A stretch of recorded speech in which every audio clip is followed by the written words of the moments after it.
Hello, everyone. Welcome back. And today I will be talking about the matchups for the college football playoff.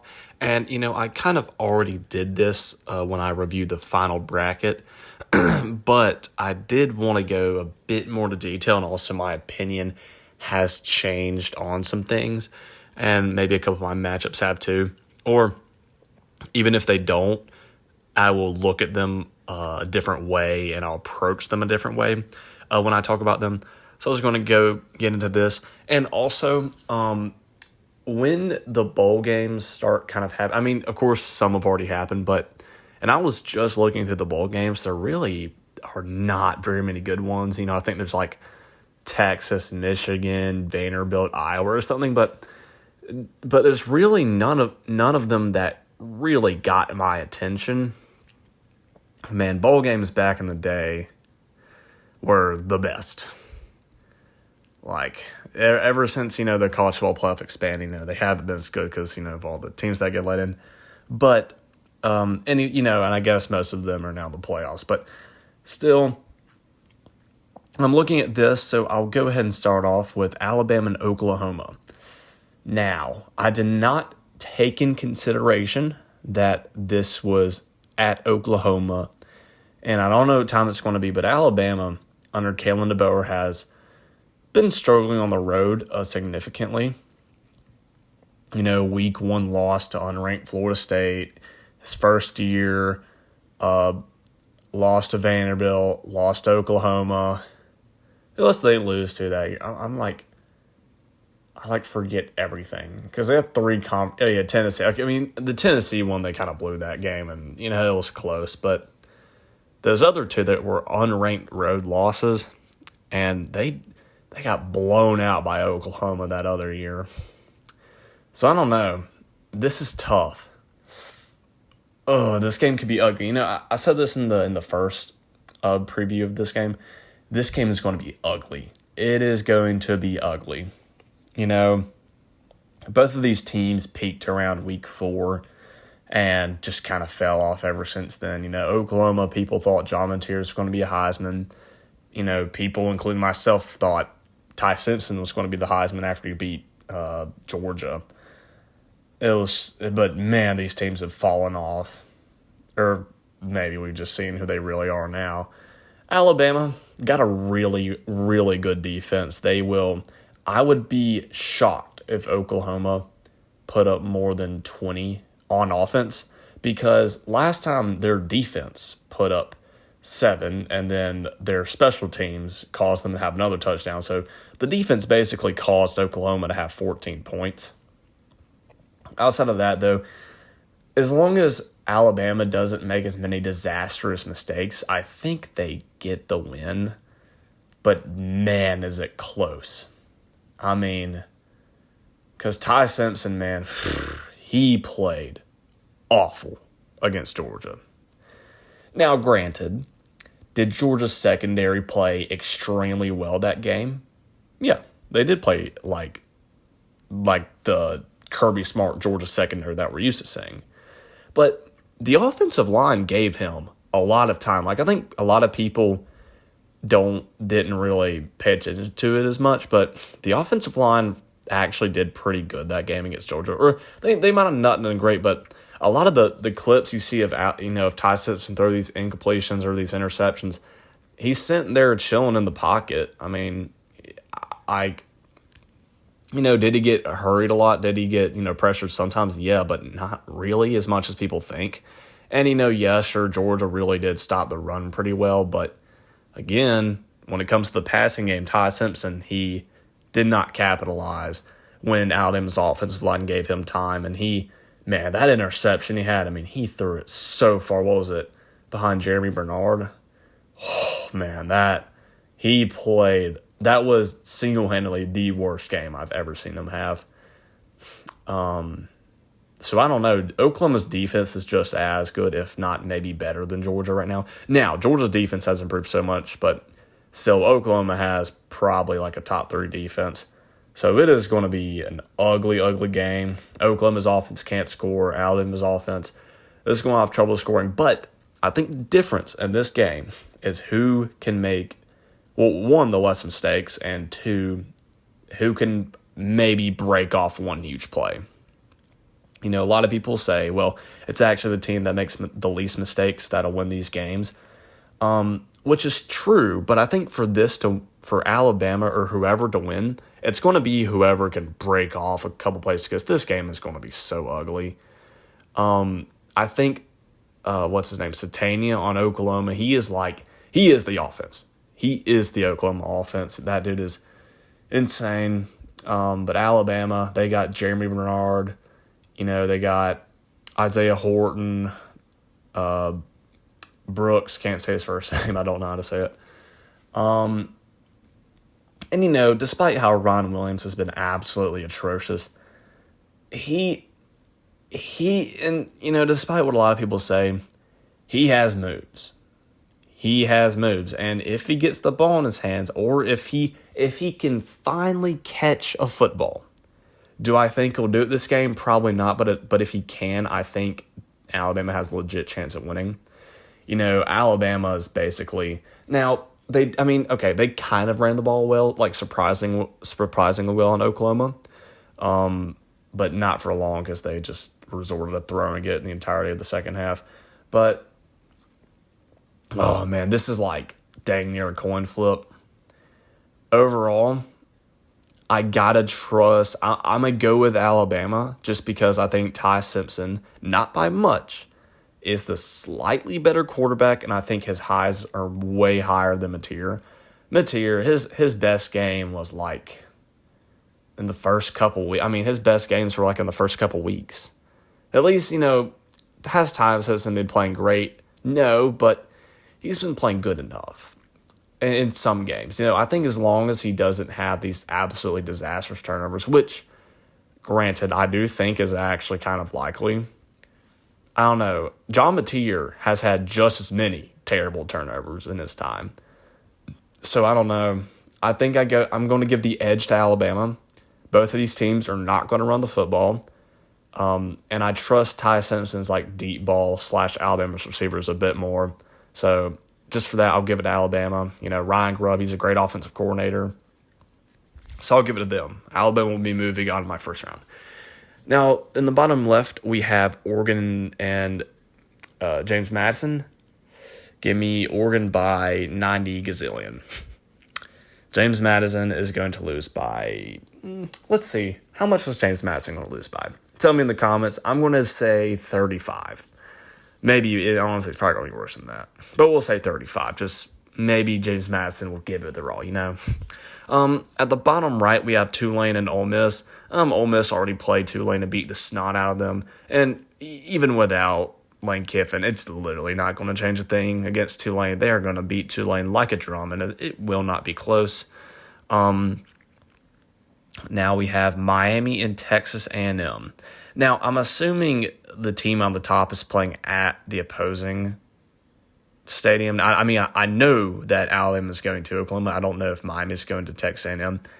If it's at Texas A&M, then I'd probably say I'm choosing Texas A&M. But I think a lot of people kind of wrote off Miami after they lost to Louisville and SMU. And just a reminder, the only reason Miami lost to Louisville was because of Carson Beck. And also kind of because of him on SMU. Now, I didn't watch the SMU game or the Louisville game, but a lot of people were saying, he had an interception, during the game, and then in overtime he had the interception losing the game. So Carson Beck, the success of Miami literally comes down to Carson Beck. Because, again, people kind of forget, but this team is actually very good. Miami is a very good team. Their defense is ferocious. Their receivers like Malachi Tony are dang near guardable. It just depends if Carson Beck can go out here and light up Texas A&M. If Carson Beck plays, if he plays like a 7 out of 10, I think Miami has a good shot at winning. If he goes out here and plays like a 5 out of 10 or like a 4 out of 10, then things are going to get really rough because, if you can't play well against SMU or Louisville, respectfully, those teams aren't terrible, but they're not that good. They don't have defense. They don't have a defense like Texas A&M. And how am I expected to trust Carson Beck against Texas A&M, especially if it's away? Now, I don't know for sure if it's away, but let's just say for the heck of it, it doesn't matter because defense, I think, does a much better job at carrying over in away games. So I think Texas A&M gets the win because I trust, I don't trust Carson Beck to go out here and have a good game on offense against Texas A&M's defense. It was pretty good. They've been kind of inconsistent, but they got dudes up front. They're going to pressure Carson Beck, and they're going to force him to make some bad throws. And when Carson Beck is cold, he is freezing cold. He is going to make a lot of mistakes, probably get picked off a bunch. Miami's defense might give Marcel Reed, they might give him a little bit of trouble, but the thing is, I don't know if they've really played the off. I mean, they've kind of played some offenses similar to Texas A&M, or that have high caliber players like them, like Notre Dame, who they beat, but I don't know. And they've played similar quarterbacks like Tommy Castellanos, who does like to run. Although I think I think Marcel Reed is like Tommy Castellanos, but way better. I don't know. I think it might be low scoring. I think it might be close early on. I don't know. I could see Carson Beck potentially having a good game, but I don't see him winning them this game. I think it's more likely that Texas A&M loses the game for themselves than Carson Beck goes out here, balls out, and wins it. But just for that, I know what I'm going to get out of Texas A&M. I know that Marcel Reed, he's going to be running, he's going to be scrambling. He'll probably chunk a deep one out to Concepcion or whatever, and their huge tight end. I don't know. I'm going to go with Texas A&M, but I think it could be really close because I think Miami's defense could actually give him some problems. And, when Marcel Reed is cold, he is also pretty darn cold. We saw it in the first half against South Carolina. We saw it against Texas, and we saw it against Auburn. He gets really cold when he can't run around. And I think Miami can do that, but I don't know if they've played a caliber of an offense that, Texas A&M has. And a lot of people say, Notre Dame, but I don't know. Texas A&M is very explosive, man, and I'm gonna roll the Texas A&M, but I think it's going to be close. I'm talking score prediction 24, 27, 24, 21, something like that. It's going to be a good one. But moving on to our next round, I'm going to start off with the top left, Alabama and Indiana. Oh boy. Do I think it'll be a blowout? No, I actually think it'll be pretty low scoring, but I got it rolled Indiana. Indiana is better at Alabama than almost all aspects. Better defense, better quarterback. I'd say Alabama has better receivers. They got a better, maybe running back group. I don't know. Well, Jan Miller's out.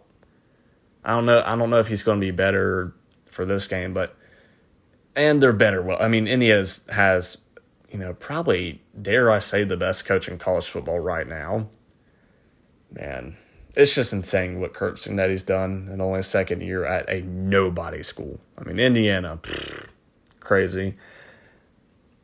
Indiana beating Alabama. I mean, is that I just can't. It's hard to believe. Now, I have seen statistics where Kurt Cignetti has not beaten a team outside the Big Ten while at Indiana, but he hasn't played very many teams outside the Big Ten, and this team is legit, man. They are actually really freaking good. Ty Simpson, oh my gosh, that Alabama offense would get eaten up. It doesn't even matter what kind of plays Ryan Grubb would have drawn up. My gosh, I can already see it. The offensive line would get mauled. Receivers would get absolutely clamped. Ty Simpson would he'd panic, he'd make bad decisions, or he'd just throw it either. He'd get baited by defenders. It'd be ugly, man.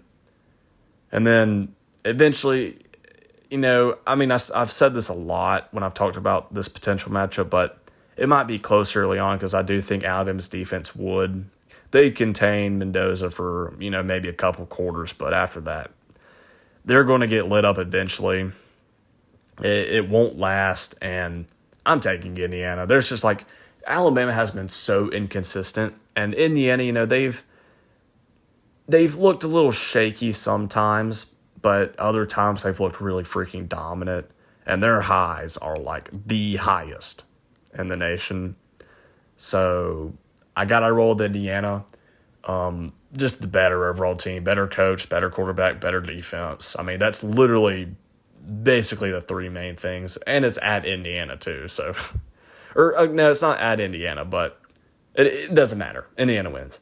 Moving on to Texas Tech versus Oregon. Now, I've said this in the first one, and I'll say it again. I don't know what to expect out of this game. On one hand, I could see Texas Tech, secretly coming out here dominating Oregon, but I could also see Oregon go out here and just blow out Texas Tech. Because has Texas Tech played I don't really know how great their wins are outside the Big 12. I guess you could say that about the Big 10 with Oregon, but it's I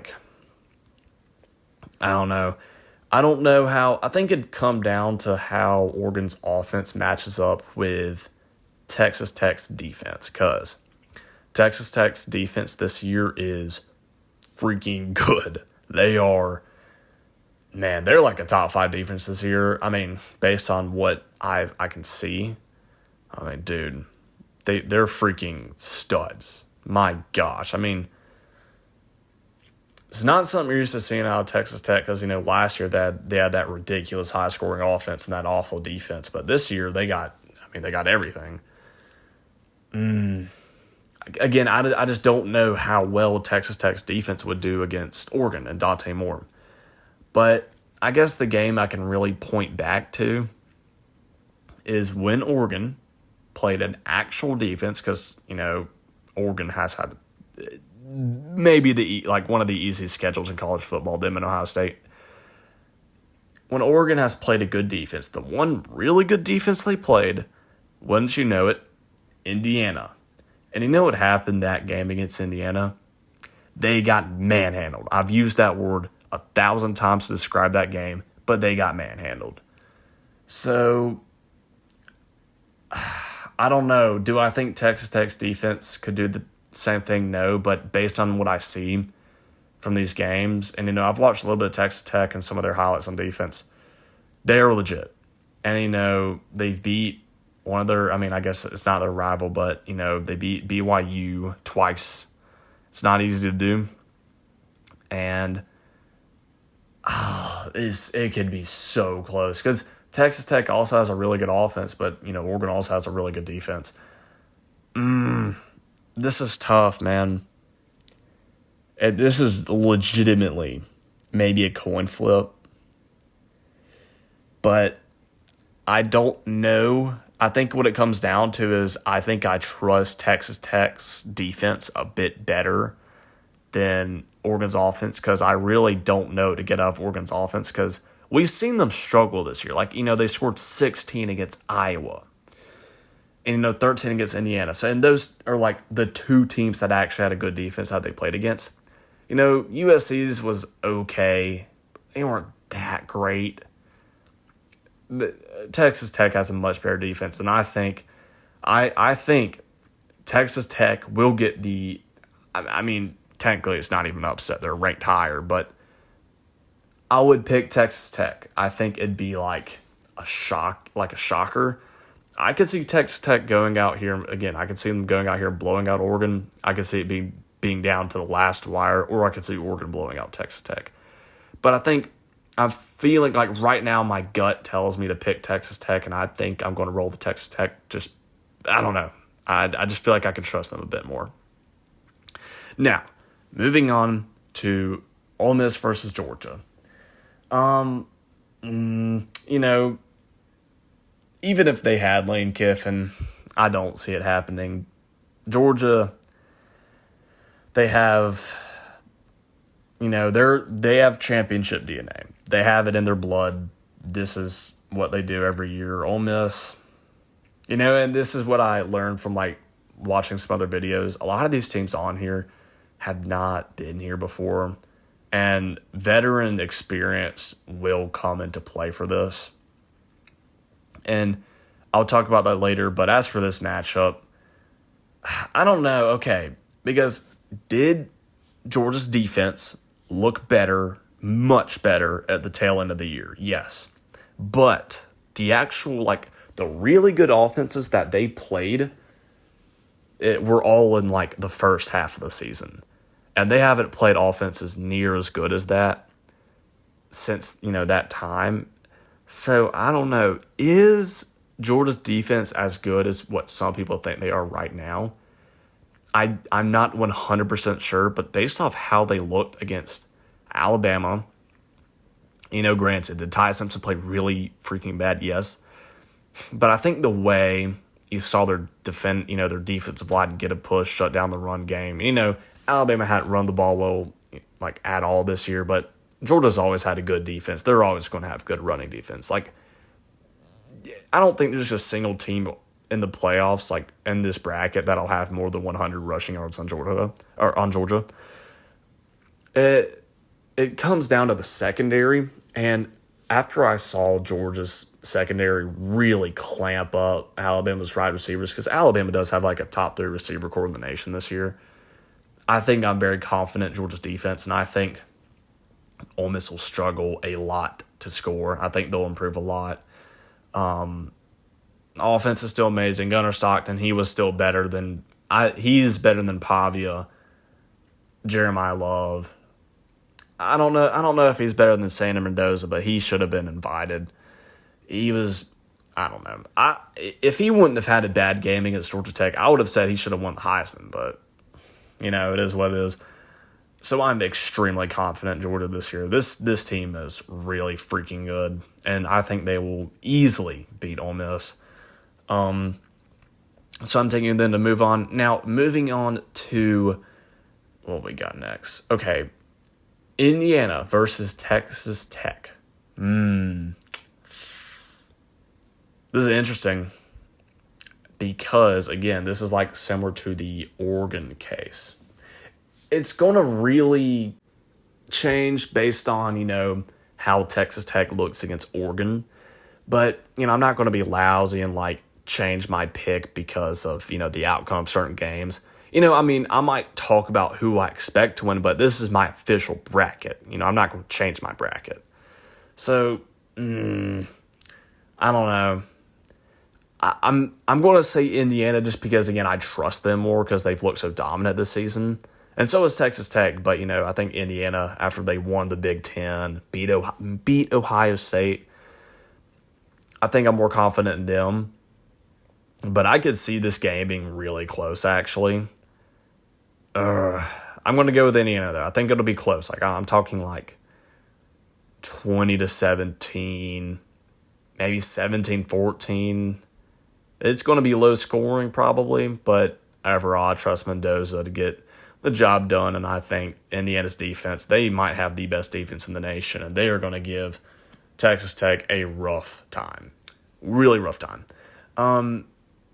Again, but it really comes down to how Texas Tech looks against Oregon, or, even if it could be Oregon versus Indiana again, but let's say for the sake of it that Texas Tech beats Oregon again, it's going to come down to how well Texas Tech plays against them to give my real analysis on this game. But moving on to the right side, we have, oh my God, I didn't even talk about I'm stupid. I forgot about Ohio State and Texas A&M. Oh, boy. Man, this game is interesting. Because, it's not interesting. I got Ohio State by 14, and I'll tell you why. again, I will keep saying this, once Marcel Reed is forced to throw the ball, he cannot, Texas A&M cannot win games. He can't. Once he's forced to beat you through the air, he can't win games. And Ohio State has probably just as good a defense as Indiana. And that D-line is monstrous. They will absolutely pressure. They'll absolutely pressure Marcel Reed. They'll probably have a spy on him. That Ohio State linebacker group is unreal. They're going to shut him down. I can see it getting ugly. I mean, I could see this game being ugly. Like, I'm talking like 31-10, something like that. I mean, I could see this game getting out of hand completely. I really don't see, like, I think if they play 10 times, Ohio State wins 9 out of the 10 times. I think, again, Texas A&M's defense, with how inconsistent they've been, this would be one of the better offenses they've played, absolutely. If not the best offense they've played. I mean, Carno Tate, Jeremiah Smith would have a field day. Bo Jackson would run all over them. The O-line is too good. Julian Sand is too good. I mean, there's just too much. They're too much for Texas A&M. I could see it absolutely getting out of hand. And I'm rolling with Ohio State easily. But moving on to the actual right side of the bracket I was getting to. So Georgia and Ohio State. Oof, this would be like a revenge game for Ohio State. It depends. Does Georgia improve enough to where they can beat Ohio State?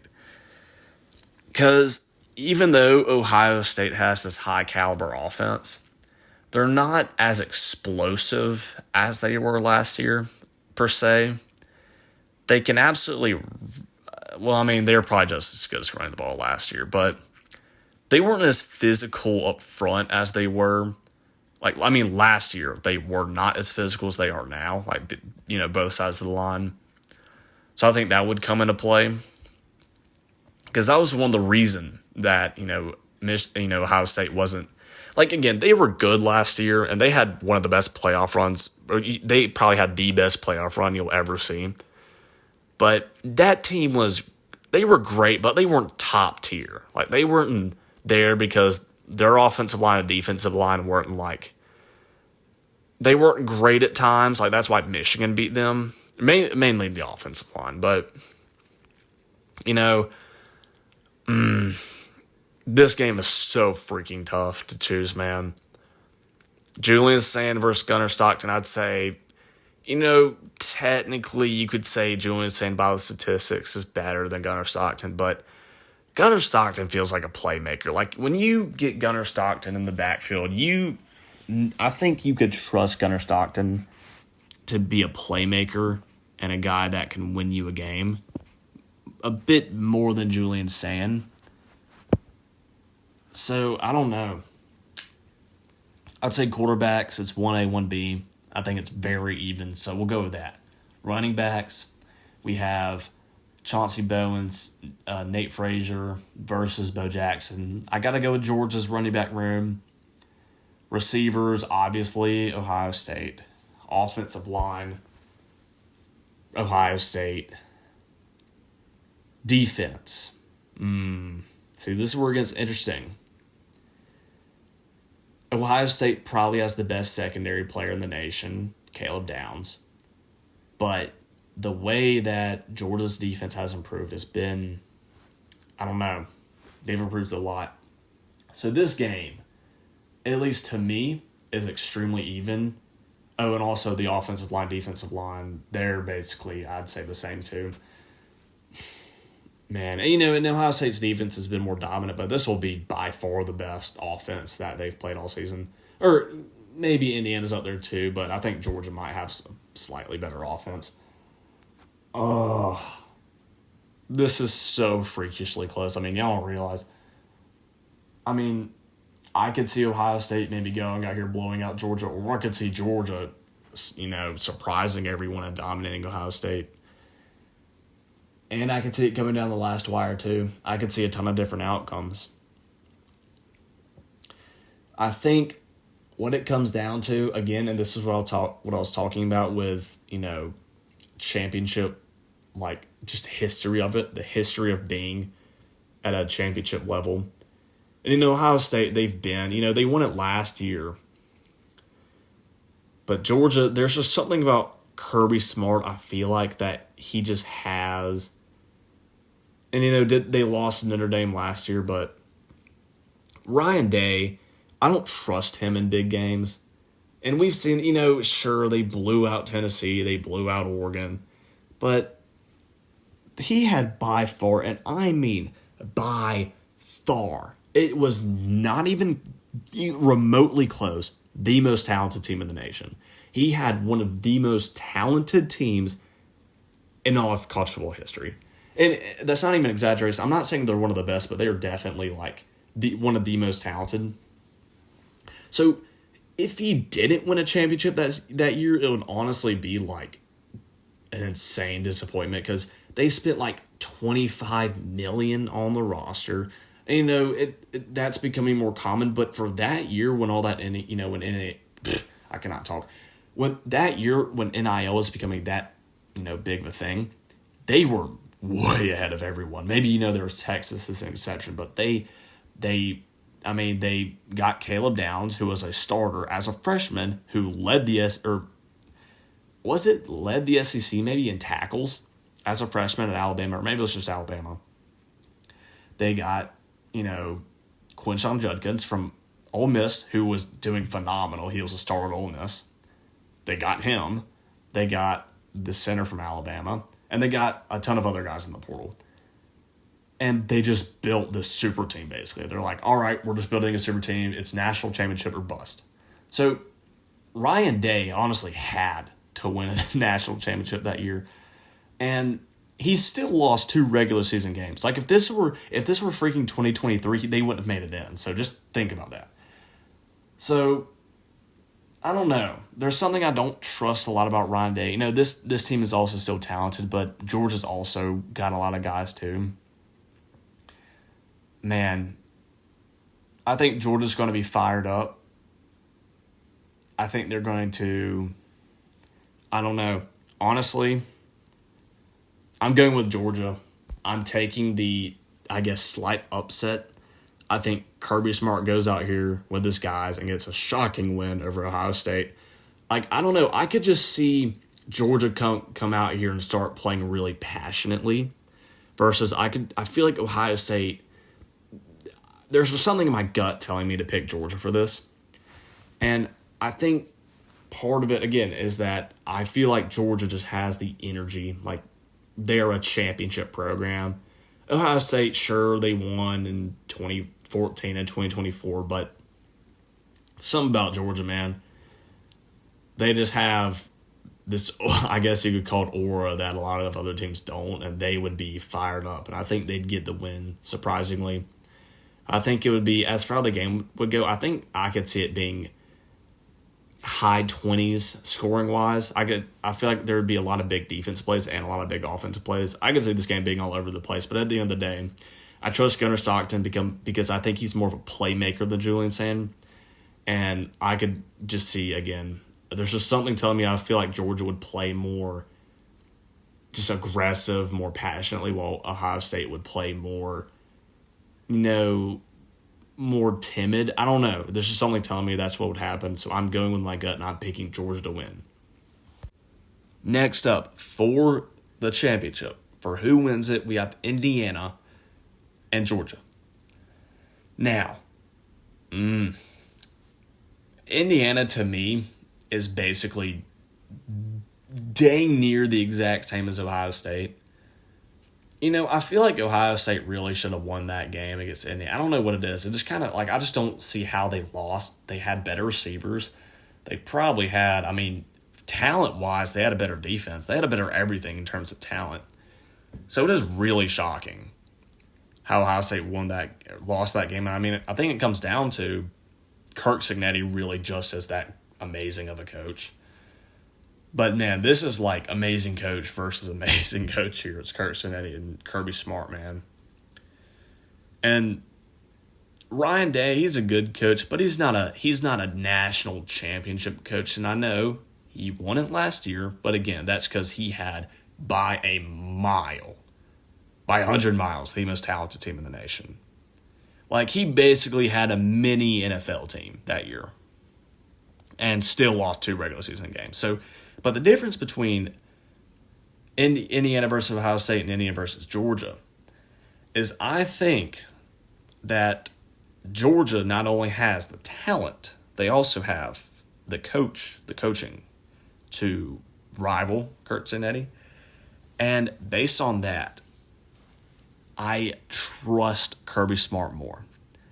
You know, he looks shaky in week 1, but I feel like Mendoza, Indiana, like they have a really good offense, but, they don't score. And they, same thing with Ohio State. They don't score a ton of points. And Georgia, I feel like to beat them, and this year you do kind of have to score a bunch of points. I guess Alabama didn't, but I could see Gunnar Stockton going out here. I think he'd do good again. Did he look great against Georgia Tech? Did he look like he did look really good against Alabama, and Alabama has a great defense. Oof. I got to go with Georgia, but it's going to be freaking like, I don't know, it might be down the wire, but the thing is, like, I really don't know how Indiana beat Ohio State. It just doesn't feel right. I just don't see Indiana winning a championship, and I just have a lot of trust in Georgia, too. This Georgia team has improved so much. Kirby Smart still is a great coach. 3 national championships, man, in the span of, 5 years? If he wins this, this is like Nick Saban talk. Like, it is. We are talking about him maybe being the next Nick Saban. Dude, this is a crazy playoff. But I got to go Georgia winning it all, man. They have a history, and I think they will beat Ohio State and Indiana. And they're both going to be great games. I think they'll be some of the best games you ever watch. But something about Georgia, man, they have championship aura. And I don't know, Gunnar Stockton, the defense improved, Kirby Smart coaching. I just got to go with it. So that has been my college football playoff basically preview for each game. That's been my bracket. And I'll be making, reviews after each round and who I think is going to win, the next. I'll probably merge the review and preview into one video. And then I'll make some videos on the bowl games if I want me to. Or, I probably will for some of the weeks. Not all of them, because some of them aren't very good. But thanks for watching if you made this far, and I'll see you all at the playoffs. So until then.